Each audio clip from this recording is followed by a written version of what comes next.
श्री राम ज्योतिष India YouTube channel में सभी ज्योतिष प्रेमियों का स्वागत है। आज की कक्षा का विचार ग्रहों की नैसर्गिक मित्रता, शत्रुता और समता के निर्धारण करने के बारे में है। प्रारंभिक ज्योतिष की प्रारंभिक कक्षाओं में इसके बारे में बताया जा चुका है। फिर भी कुछ जिज्ञासुओं का आग्रह था कि इसको सरलता से समझाने का प्रयास किया जाए, क्योंकि ग्रहों की मित्रता और शत्रुता का फलादेश करने में बहुत ही महत्व होता है। एक तो होती है नैसर्गिक मित्रता, जो सदैव एक सी बनी रहती है। एक होती है तात्कालिक मित्रता, जो ग्रहों की जन्म पत्रिका में स्थिति के ऊपर आधारित होती है कि ग्रह से 3 भाव आगे और 3 भाव पीछे बैठने वाला ग्रह उसका तात्कालिक मित्र होता है। इन दोनों मित्रताओं को मिलाकर पंचधा मैत्री का निर्धारण करते हैं। जो दोनों तरह से मित्र होता है वह अति मित्र होता है। जो दोनों तरह से शत्रु होता है वह अति शत्रु होता है। जो एक तरह से मित्र एक तरह से शत्रु होता है तो वह सम होता है। इस प्रकार एक तरह से सम एक तरह से मित्र तो वह मित्र होता है। एक तरह से शत्रु और एक तरह से सम तो वह शत्रु होता है। हर ग्रह की अपनी अपनी मूल त्रिकोण राशियां होती हैं। चंद्रमा और बुध 2 ऐसे ग्रह हैं जो अपनी उच्च राशि को ही अपनी मूल त्रिकोण मानते हैं, मूल त्रिकोण राशि मानते हैं, जबकि अन्य ग्रहों की मूल त्रिकोण राशियां और उच्च राशियां अलग अलग होती हैं। तो कोई ग्रह किस ग्रह को अपना नैसर्गिक मित्र मानता है, उसका आधार क्या है, जो हमारी प्राचीन ज्योतिषकारों ने बताया है। तो उसके बारे में आज की कक्षा में एक उदाहरण के साथ विचार करेंगे। किसी भी ग्रह के नैसर्गिक मित्र, नैसर्गिक शत्रु और समग्रह का निर्धारण करने के लिए जो संबंधित ग्रह की मूल त्रिकोण राशि होती है उसको लग्न मान लीजिए और उसे सप्तम, तृतीय, षष्ठम, दशम और एकादश के जो स्वामी होते हैं उनमें उसके उच्च राशि के स्वामी को छोड़कर वे उसके शत्रु होते हैं।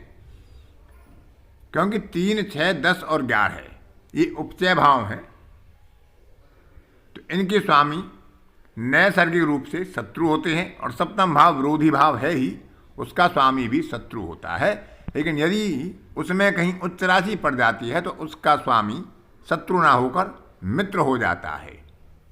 विपरीत क्रम में ऐसे ही मान सकते हैं कि मूल त्रिकोण राशि से द्वितीय और द्वादश के स्वामी, चतुर्थ और अष्टम के स्वामी, पंचम और नवम के स्वामी और उच्च राशि का स्वामी किसी भी ग्रह के लिए नैसर्गिक रूप से मित्र होते हैं।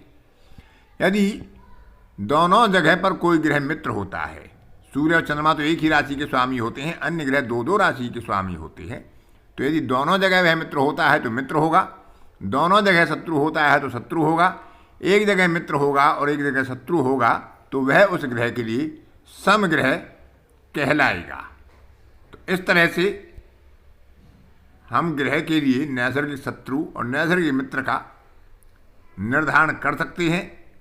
और यह सारणी के अनुसार हमें याद भी ना हो तो हम तात्कालिक रूप से भी उसको देख सकते हैं कि वह उसका ग्रह का मित्र होगा या शत्रु होगा। आगे 2 उदाहरणों के साथ आपको समझाने का प्रयास करेंगे ताकि आपको सरलता से यह सिद्धांत समझ में आ जाए। तो पहले विचार करते हैं मंगल के लिए। मंगल की मूल त्रिकोण राशि मेष राशि होती है। मेष राशि को लग्न में रखकर अन्य राशियों को उसी क्रम में रख दिया गया है। तो अब मंगल के मित्र और शत्रु देखते हैं। तो बुध को देखते हैं। बुध तीसरे और छठवें भाव का स्वामी है, तो तीसरे भाव का स्वामी है तो भी शत्रु है, छठवें भाव का स्वामी है तो भी शत्रु है। अब दोनों प्रकार से शत्रु है तो बुध मंगल के लिए शत्रु होगा। अब गुरु का विचार करें तो गुरु 9वें भाव का स्वामी है, द्वादश भाव का स्वामी है, तो 9वें भाव का स्वामी होकर भी मित्र है, द्वादश का स्वामी होकर भी मित्र है, इसलिए वह मित्र कहलाएगा। मंगल के लिए गुरु नैसर्गिक रूप से मित्र होगा। शुक्र को देखें तो शुक्र द्वितीय भाव का स्वामी होने से उसका मित्र बन जाता है, लेकिन सप्तम भाव का स्वामी होकर उसका शत्रु बन जाता है। तो क्योंकि एक प्रकार से मित्र हुआ, एक प्रकार से शत्रु हुआ, तो शुक्र मंगल के लिए समग्रह हो जाता है। शनि का विचार करें तो शनि दसम भाव का स्वामी होकर शत्रु होता है, लेकिन क्योंकि दसम भाव की जो राशि है मकर, वहां पर मंगल की उच्च राशि है, तो दसम भाव के स्वामी के आधार पर शनि मंगल का मित्र होता है, लेकिन एकादश का स्वामी होकर वह उसका शत्रु हो जाता है, इसलिए वह उसके लिए सम हो जाता है। तो शुक्र और शनि जबकि मंगल को अपना शत्रु मानते हैं, लेकिन मंगल के लिए वह दोनों ग्रह समग्रह की स्थिति में विचार किए जाते हैं। सूर्य क्योंकि एक ही राशि का स्वामी है, पंचम भाव का स्वामी है, स्पष्ट रूप से वह उसका मित्र होगा। चंद्रमा भी उसकी चतुर्थ का स्वामी है, मूल त्रिकोण राशि से चौथे भाव का स्वामी है, जबकि वह उसकी नीच राशि होती है, लेकिन यहाँ नीच राशि का विचार नहीं किया जाता है। तो नैसर्गिक रूप से चतुर्थ भाव का स्वामी होकर, क्योंकि चंद्रमा भी एक ही राशि का स्वामी होता है, वह उसका मित्र होगा। तो यहाँ पर हम देख सकते हैं कि गुरु, सूर्य और चंद्रमा मंगल के मित्र निर्धारित होते हैं, बुध उसका शत्रु बन जाता है, शुक्र और शनि उसके लिए समग्रह हो जाते हैं। अब इसके आगे एक उदाहरण के साथ आप समझें। चंद्रमा के लिए, क्योंकि चंद्रमा अपनी राशि में मूल त्रिकोण नहीं मानता, वह अपनी उच्च राशि को ही अपनी मूल त्रिकोण मानता है। इसी प्रकार बुध भी अपनी स्वराशि कन्या को ही मूल त्रिकोण और उच्च राशि तीनों का समावेश लेकर चलता है। तो अब विचार करते हैं चंद्रमा के आधार पर, ताकि आपके लिए और सरलता हो जाएगी, क्योंकि मंगल की मूल त्रिकोण राशि में वही राशियां पड़ती हैं, तो वही भाव पड़ जाते हैं। तो चंद्रमा की स्थिति से आप बेहतर और समझ पाएंगे। चंद्रमा की स्वराशि कर्क होती है, लेकिन वह वृष राशि को अपनी मूल त्रिकोण मानता है और वहीं पर उसकी उच्च राशि होती है। अंशों के निर्धारण पर होता है, किसी अंश तक वह अपना निश्चित रूप से उसको उच्च राशि मानेगा, उसके आगे वह अपना मूल त्रिकोण। तो 3 अंश पर चंद्रमा परम उच्च होता है, तो 3 अंश तक वह उच्च राशि मानता है, 3 अंश के बाद उसे वह अपनी मूल त्रिकोण राशि मानता है। तो मूल त्रिकोण राशि वृष पड़ती है, वृष को हमने लगन में स्थापित कर दिया, द्वितीय भाव में बुध की राशि, तृतीय भाव में चंद्रमा की राशि, चतुर्थ भाव में सूर्य की राशि, पंचम भाव में बुध की राशि। इस तरह से सभी राशियों का क्रम स्थापित कर दिया। अब हम मंगल का विचार करते हैं।